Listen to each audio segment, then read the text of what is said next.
Chapter 2. The Design Dilemma. The question of our eternity begins with whether there is a God. In our culture, there are two leading views. The first is that there is a God, and all things were made by Him. The second is that there is no God, and all things came into existence by chance through the random process of evolution. Since the two primary options to explain our existence are God and evolution, let's take a look at the theory of evolution to see if the evidence supports it. Order out of chaos. Those who believe in evolution accept what is known as the Big Bang theory to explain the origin of our universe and all it contains. However, this theory does not tell us where all the elements came from, nor what caused them to go bang. It also does not explain how time, space, matter, power, and motion came into existence as the result of this bang, and in such a precise and orderly fashion. This goes against every observable explosion recorded throughout history. If you have an explosion, it creates only disorder and chaos, not order and beauty. To illustrate the absurdity of evolution, one author uses this story of a Coke can. Imagine that billions of years ago, a Big Bang produced a large rock. Eventually, sweet brown liquid formed on its surface. As time passed, aluminum molecules came into existence, formed themselves into a can, and then a lid appeared, followed by a pull tab. Millions of years later, red and white paint fell from the sky, adhered to the can, and formed into the words, Coca-Cola, 12 fluid ounces. Now, if I expected you to believe this actually happened, it would be an insult to your intellect, because you know, if there is a Coca-Cola can, it must have a maker. To believe it came into existence by chance is to move far away from truth and reality. We know there must be a builder for every building, a painter for every painting, a designer for every watch, and so on. But when it comes to the complexities of the universe, we jump off our intellectual ship and say it all happened by chance through random processes. Our bodies are incredibly intricate, displaying infinitely more order and design than a simple Coke can. Each individual has unique DNA consisting of 3 billion pieces of information in each cell. Imagine that complex information coming together by chance.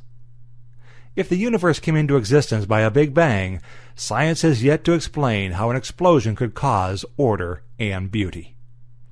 A first cause. There is something in philosophy called the law of cause and effect. Every effect had to have something to cause it. Here's a simple illustration.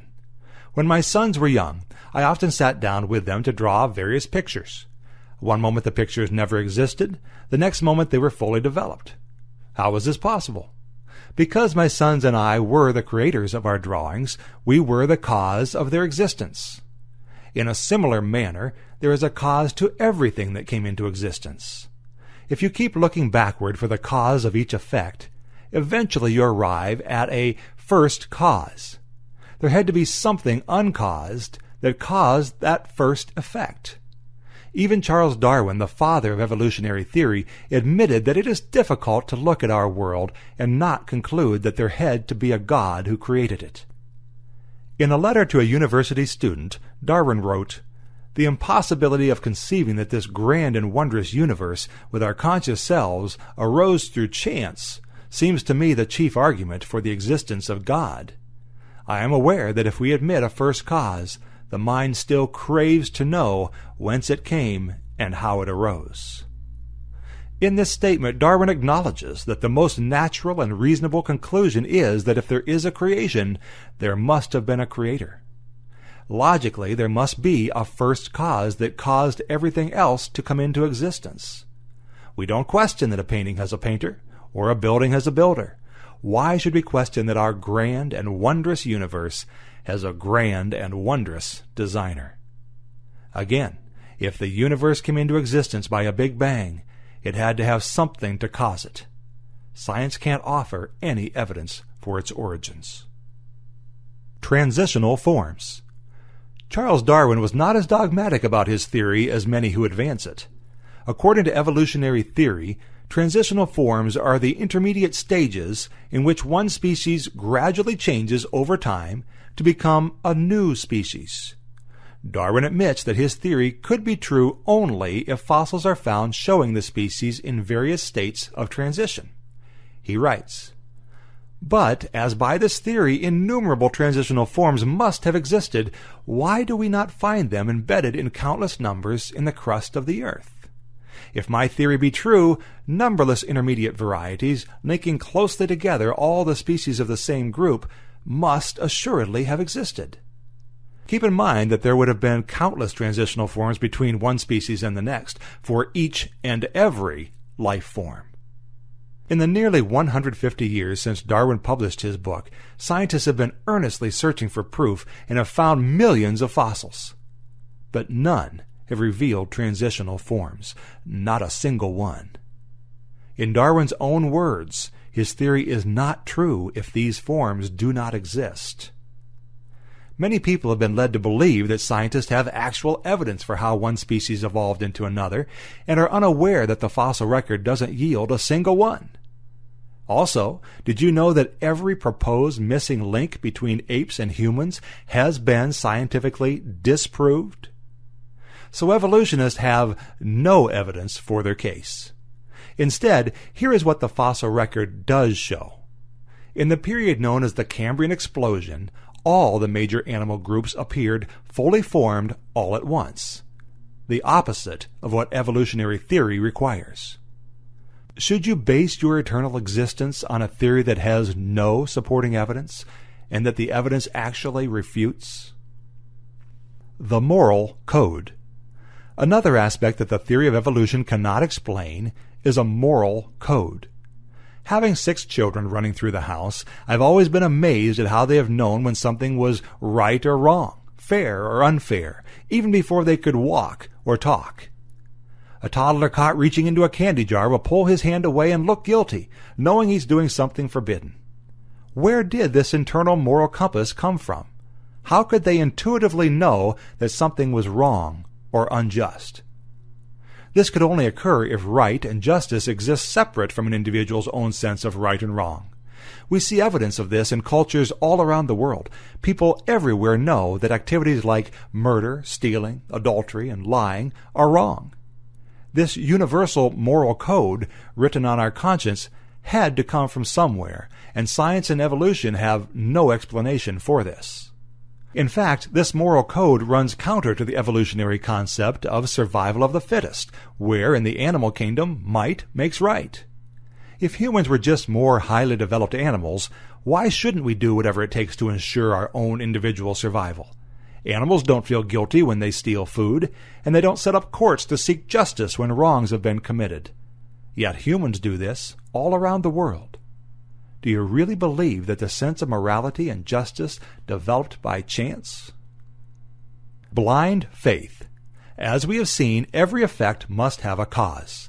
So the conclusion is that if there is a creation, there must be a creator. The clear design seen in our universe points to a designer. It's also true that an effect cannot be greater than the cause. Therefore, since the creation exhibits intelligence, the designer must be intelligent. Since the creation has life, the designer must have life. And since the creation exhibits morality, the designer must be moral. In the introduction to Darwin's Origin of Species, L. Harrison Matthews, a British biologist and evolutionist, raised this question. Evolution is the backbone of biology, and biology is thus in the peculiar position of being a science founded on an unproved theory. Is it then a science or a faith? Unlike many who advance the theory, Darwin and Matthews acknowledge that evolution is just that, a theory. We know that a theory is based on assumptions until it has evidence to back it up. Darwin was aware that his theory could not yet be proven. Scientists today, a century and a half later, still lack the evidence to support Darwin's theory, and a growing number of prominent scientists are moving away from the theory altogether. Today, there are thousands of highly reputable scientists representing every scientific discipline who completely dismiss the concept of evolution. For example, Nobel Prize winner Sir Ernest Chain stated, "To postulate that the development and survival of the fittest is entirely a consequence of chance mutations seems to me a hypothesis based on no evidence and irreconcilable with the facts. These classical evolutionary theories are a gross oversimplification of an immensely complex and intricate mass of facts, and it amazes me that they are swallowed so uncritically and readily and for such a long time by so many scientists without a murmur of protest. The dictionary defines blind faith as not based on reason or evidence. Because the theory of evolution has no evidence for it and is irreconcilable with the scientific facts, wouldn't you agree it takes blind faith to believe that there is no God and that everything happened by chance? Based on the evidence, it's much more reasonable to conclude that there is a God. Our next question to consider is who this God might be. We'll explore this in the following chapter.